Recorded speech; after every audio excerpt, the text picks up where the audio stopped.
धीरे धीरे इस स्थिति में हम पहुंचे कि आज हमको बताना पड़ता है कि ये हमारे हैं, हमारे है। ये बताने का विषय हो, ये हमारे लिए बहुत दुर्भाग्य की और थोड़ी सी शर्म की भी बात है। महाभारत की कथा में थोड़े थोड़े और इसके कुछ मिलते हैं प्रसंग, जिससे लगता है कि समाज जरा गिर रहा है। और वो गिरना क्या हो रहा है कि हम आपस का रिश्ता भूल गए। सृष्टि का धर्म है, वो धर्म चलता है तब सृष्टि चलती है, उसमें खलल नहीं डालना चाहिए। तो इसके चलते हमने ही धर्म के नाम पर बहुत अधर्म किया है। हमारे देश में इन सारे संसाधनों पर समाज का स्वामित्व था, परंतु विदेशी शासक आए, खासकर अंग्रेज आए, तब ये सारा उन्होंने अपने हाथ में लिया, क्योंकि उनको यहां से माल ले जाना था, रेवेन्यू ले जाना था। उसके चलते धीरे धीरे इस स्थिति में हम पहुंचे कि आज हमको बताना पड़ता है कि ये हमारे हैं, हमारे है। ये बताने का विषय हो, ये हमारे लिए बहुत दुर्भाग्य की और थोड़ी सी शर्म की भी बात है। परंतु शर्म भी बताने पर आती है, क्योंकि ये भी बताया नहीं गया कि हम एक है। हमारे इतिहास को विस्मृत कर दिया गया, सब कुछ व्यवस्थाएं हमारी तोड़ दी गई। और इसलिए एक जो विमर्श बनता है वो स्वस्थ नहीं बनता, वो स्वस्थ विमर्श बने, इसलिए हमारा लोकमंथन है। परंतु और एक बात ध्यान में रखनी पड़ेगी कि ये जो सब कुछ हुआ उसका कारण केवल विदेशी आक्रांता नहीं है। विदेशी आक्रांताओं की तो ये औकात नहीं थी कि वो हमको जीत पाते, आज भी नहीं है, तब भी नहीं थी। हम अधपतित हुए।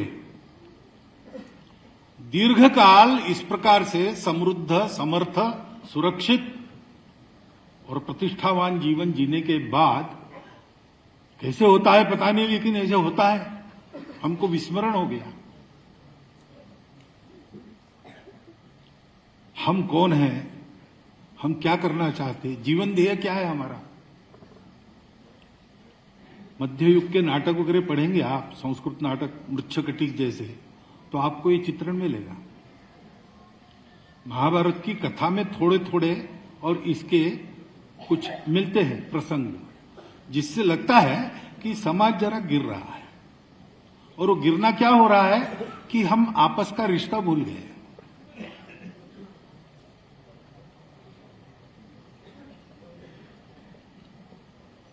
क्यों भूले? क्योंकि जीवन ध्येय भूले। ये जीवन ध्येय दिया था हमारे पूर्वजों ने। ये हमारे राष्ट्र का निर्माण किस लिए है? एतद् देश प्रसूतस्य सकाशादग्र जन्मनात् स्वम स्वम चरित्रम शिक्षेरन पृथिव्याम सर्वमानवा। ये सब साथ कैसे चलाना, भौतिक जीवन आध्यात्मिक आधार पर, अर्थ काम ठीक चले, मोक्ष भी मिले, इसलिए धर्म का अनुशासन तो है। धर्म क्या है? इतनी सारी विविधता है, लेकिन इसके एकता को मन में रखकर कैसे व्यवहार करना, ताकि सब अपने अपनी विविधता को सुरक्षित प्रतिष्ठित रखकर साथ मिलकर चले।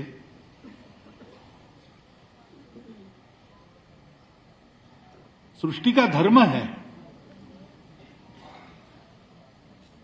वो धर्म चलता है तब सृष्टि चलती है, उसमें खलल नहीं डालना चाहिए। उस पर प्रश्न आया था ना, खरगोश को लोमड़ी खाती है, लोमड़ी को, तो ये कैसा धर्म है? लेकिन ये चक्र है, वो भी बताया, ये चक्र है, उसी से चलता है।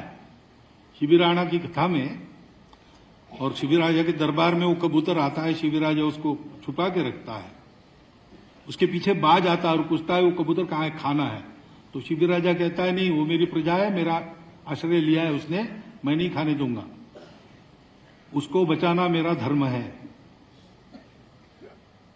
तो वो बाज कहता है कि राजा तुम धर्म की बातें कर रहे हो, लेकिन प्रकृति ने मुझे धर्म दिया है, मैं उसको खाऊंगा। मेरा धर्म समाप्त करके तुम अपना धर्म रखना चाहते हो, ये धर्म नहीं है, ये धर्म है। और शिवराणा कहता है कि तुम्हारी बात ठीक है, तुम्हारा वो धर्म है, मेरा ये धर्म है। तो रास्ता ऐसा है कि तुमको कबूतर ही खाना चाहिए, ऐसा नहीं मांस खाना है तो कबूतर के वजन के बराबर मांस मेरे बाह का ले लो। अपना देकर धर्म की रक्षा करना सृष्टि का धर्म है। खेती में मेंढकों को काम है, वो कीड़े खाते हैं तो फसल पर बीमारी नहीं आती। एक बार किसान गए विनोबा जी से मिलने और उन्होंने कहा कि वो आजकल बीमारी बहुत हो गई फसल पर। तो विनोबा जी ने कहा और मेंढक बेचते जाओ, और मेंढक बेचते जाओ, क्योंकि वहां से लेबोरेटरी के लिए मेंढक पकड़कर दिए जाते थे। तो विनोबा जी का कहना था कि मेंढक के कारण वो कीड़े समाप्त होना बंद हो गया, क्योंकि मेंढकों को आपने दे दिया उधर, तो बीमारी बढ़ रही। अब मेंढक हिंसा कर रहा है कि नहीं, कीड़े खाकर हिंसा कर रहा है, लेकिन उस हिंसा के कारण बहुत सारी बातें बच जाती है। सृष्टि का धर्म है, उस चक्र को पहचान कर उसके साथ चलना, तो हम सब सुरक्षित रहते हैं। सृष्टि भी फलती फूलती है, हम इस प्रकार देते हैं, वो हमको देती है। इसका चक्र का उल्लेख हुआ यज्ञ चक्र, एवं प्रवर्तितम चक्रम नानोवर्त्युयते, ये में बताया। ये सारा धर्म सिखाना दुनिया को,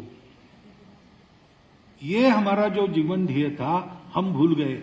हमने आपको अपने आप को मर्यादित कर लिया, मर्यादित कर लिया इसलिए भूल गए इसलिए फिर संबंध टूट गए, संवेदनाएं बंद हो गई, स्वार्थ आ गया।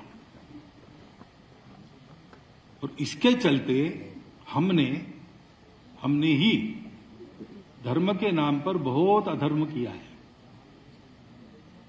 इसलिए स्वामी जी ने जब कहा कि प्रकृति, संस्कृति और विकृति, तीन आयामों में चलने वाला लोग प्रकृति के अनुसार संस्कृति की ओर बढ़े, लेकिन विकृति की ओर न जाए,